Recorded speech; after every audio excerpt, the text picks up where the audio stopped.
Okay, hello and welcome back. MC1 Gamer here.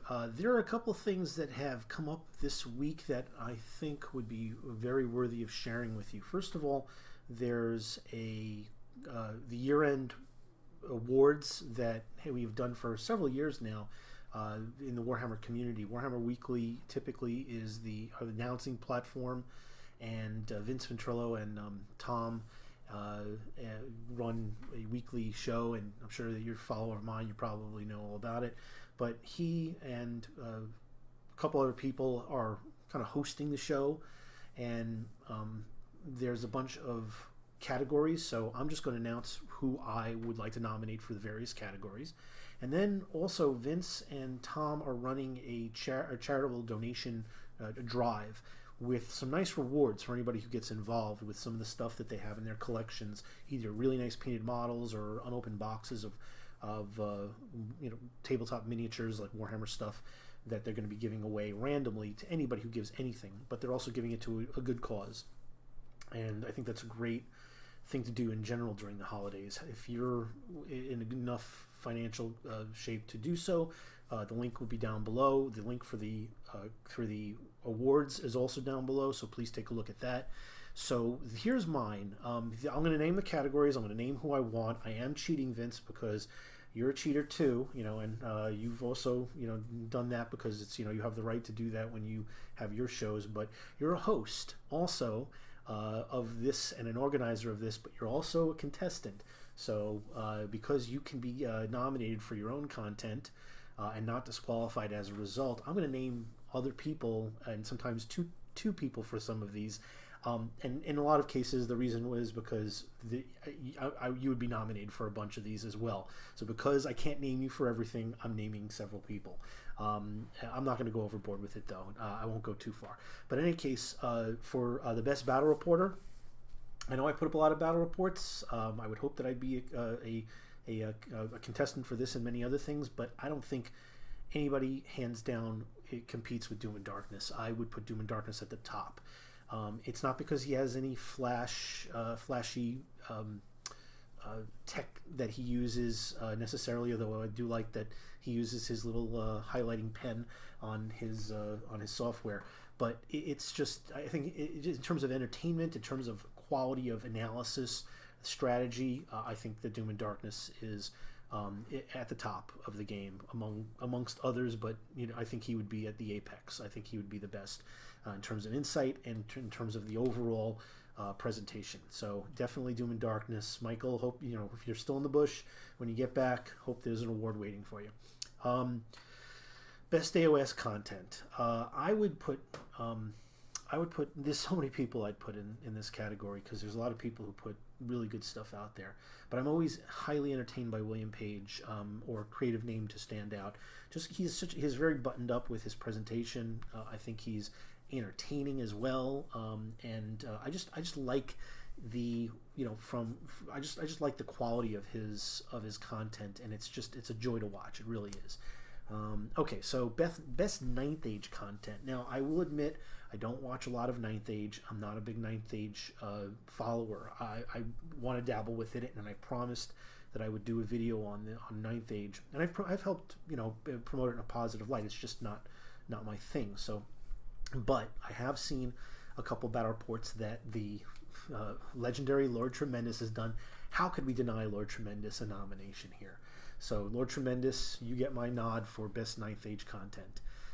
Best hobby advice. Now, again, this is one of those categories where I think Vince definitely gets an almost no-brainer mention because he's helped me with 1,000,001 videos, up my game and improve how well I paint and whatnot. So, but I also can't deny Victor Quest. I hope I'm pronouncing that properly. Quest. Either way, anything that guy touches is phenomenal. But I have to also mention Uncle Adam.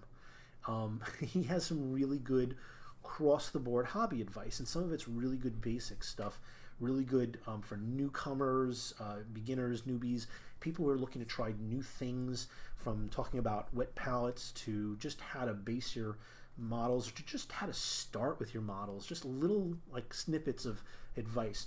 A lot of that stuff for a long time hobbyer like myself, even though I'm not I wouldn't consider myself advanced or an expert in a lot of these categories.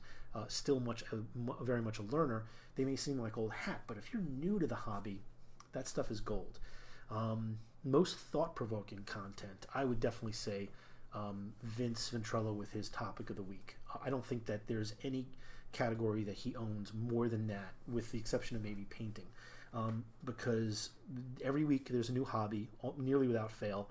And if you're talking about thought-provoking, that's a topic that's a series that always brings up a topic that does exactly that. It provokes, it prompts you to consider, well, how would I address that? What's my feelings on it? And sharing it with the community. Next one is most consistent. I would have to put Warhammer Weekly, Vince and Tom in that category, but I can't leave out Andy and Remy. I mean, every week these guys, they put out content with the same kind of regularity as Warhammer Weekly. So Andy and Remy show, you get my nod for that one, as well as Warhammer Weekly.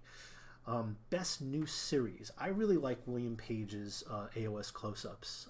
I know there's lots of new battle reporters and new content providers, and I'm really happy that there's more people joining the community at large and helping grow it. But again, I think this is, I've done an unlocking series with well over 100 videos talking about different aspects of strategy and whatnot, and I see some people do that. Not a lot of people do it with regularity, but I think William is one of those, again, who just has a great presentation, really good insights.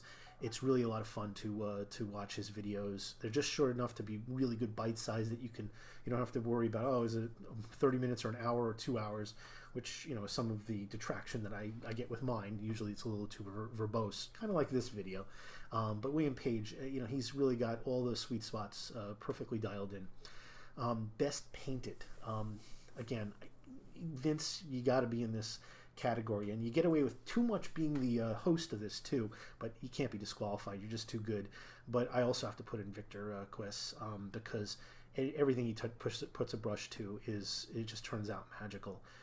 There's a lot of people that really should be named here too. Mickey Genvers. Oh man, there's some really good stuff that I've seen. So, but I would name. There's like 4 or 5 more people I'd probably name, so it would be a little bit too crazy. But I just want to make sure I get some names in there, so that people who have contributed, who have talked about, have shown stuff that is really incredible quality, get mentioned, and people don't forget. Best conversion. I can't. I do a lot of converting. I have a series called Convert This, and I'm big on converting, but good converting sometimes isn't the kind of thing that just reaches out and grabs you with one particular object. There could be one great model that just hits you in the face, and it's like, wow, that's a great conversion job. But when I look at conversions, I think of a conversion where it's like, you don't even think it's a conversion. It just seems like it was meant to look like that. So I think it may be counterintuitive, but the idea is when you look at it, it just looks so amazing. But your first thought isn't, wow, somebody built that from scratch. Maybe I think it would be more interesting to think of if that was the way the model was out of the package, even, but they didn't do the conversion. That, as great as the model might look and as beautiful as it might look, if it's that great, you don't think that somebody built it from scratch or made some massive adjustments. And whenever I take a look at Vince Ventrello's finished products that he puts up, every time I look at it, there's something that he's done, or several somethings that he's done, and sometimes it just looks like it was just meant to be that way. It's that seamless and amazing. I just think that says a lot about the quality of his craftsmanship, of his artistry. So I have to put Vince in there. I know he's in there for several things, but hey, what are you going to do? That's how it works. So there are my topics. There are my votes and nominations. Looking forward to seeing what's going to happen with the year-end awards. So I will not be shocked if we see the award guys up the game this year and maybe put on a tux. Do it, guys. I think we need to raise the quality of class in the award ceremony. And cast your vote. There will be links down in the notes to Vince's video where you can put up your nominations. Look out for Vince Ventrello putting up the actual voting link as well sometime within the next week, and as well as the link for the video where you can make your donations and also get involved in the random raffle for anybody who's donated. However little you put in, you're part of it, and they don't get anything out of it. So if you're curious about that, just be aware that it's all for the better good. It's not there's no agenda or anything of that kind. And happy holidays, everybody, and have a great day.